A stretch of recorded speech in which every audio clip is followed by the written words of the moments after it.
Hey, how's it going? It's been about 3 weeks since I last did a video, and also 3 weeks since I've gone through all my comics.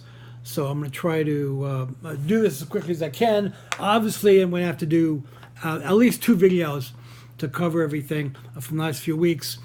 A couple weeks ago, I was in Vegas for the Action on Film / Weird Indie Horror Film Festival.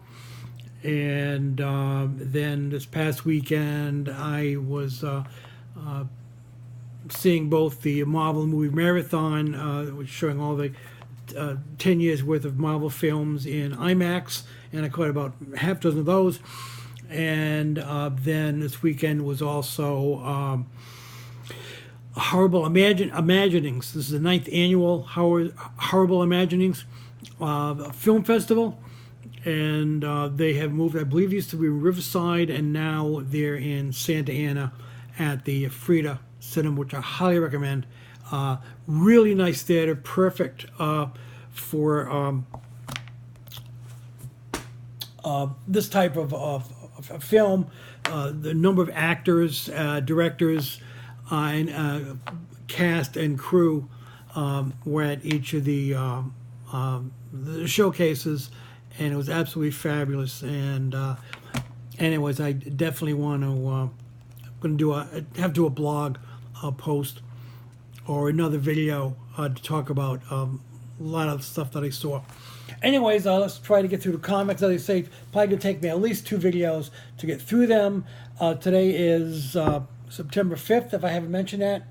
And this stuff is in alphabetical order by publisher. So we're going to start out with Jughead of the Hunger. This is number 8. I've already talked about this book and how much I enjoy it. And this continues that. And this is the Werewolves of Riverdale, the Untold Story, which I believe is going to sort of go back into the history of the Cooper family and the Jones family. Thrilling Adventure Hour number 2. This is really cute.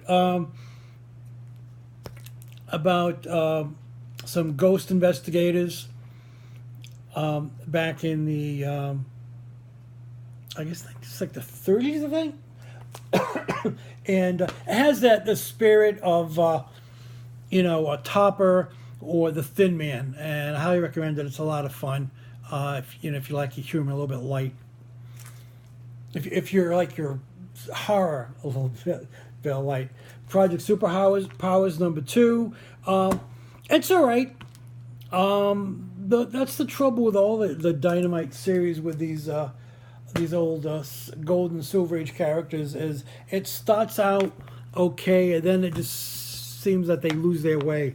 So I'll see how long I'm enjoying this. But this is basically all these characters have returned, and they're trying to make peace with the modern world after being trapped in time.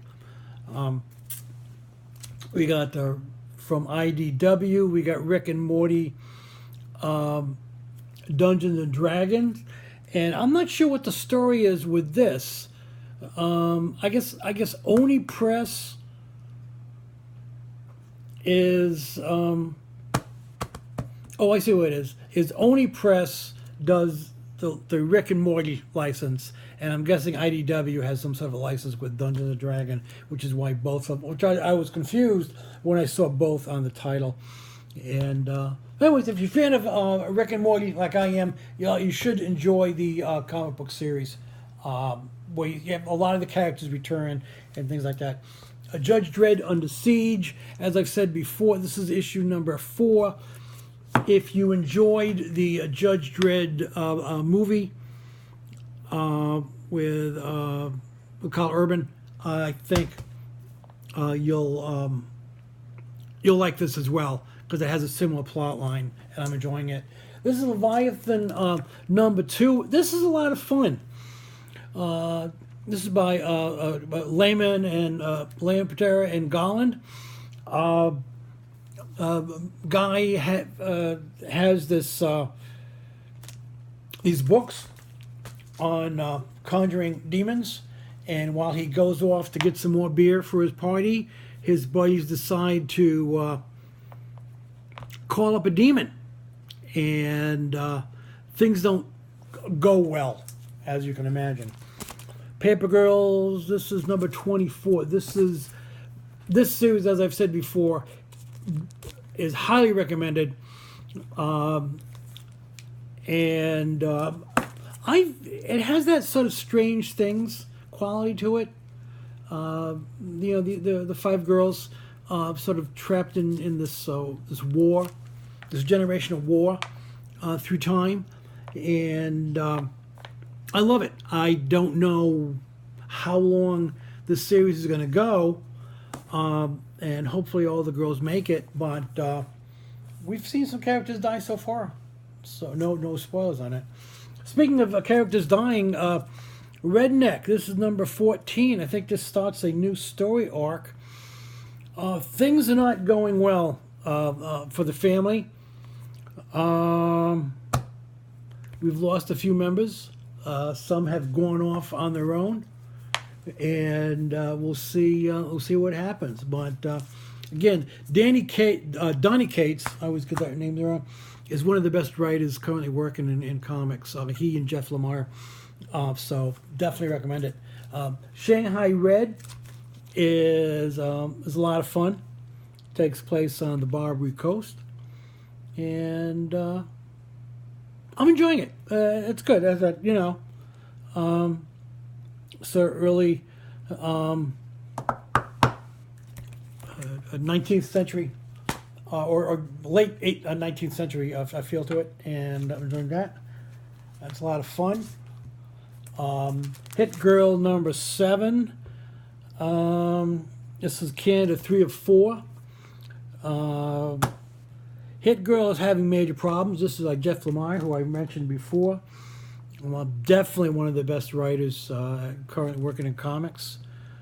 No matter what he's doing, straight superhero, stuff like Hit Girl with humor, a little darker stuff. Check out Rick and Morty again. This is the regular ongoing Oni series. This is number 41. Again, if you're a fan of the TV series, check it out. I think you'll like it. Shadow Man number 6. This is Dead and Gone Part 3. Shadow Man's trying to come back from the netherworld to save humanity and his love. We got Exo Man of War number 18, and Eric is back in old Rome again, going through some real crap. So we'll see what happens with that, but I'm enjoying it. We'll see what happens.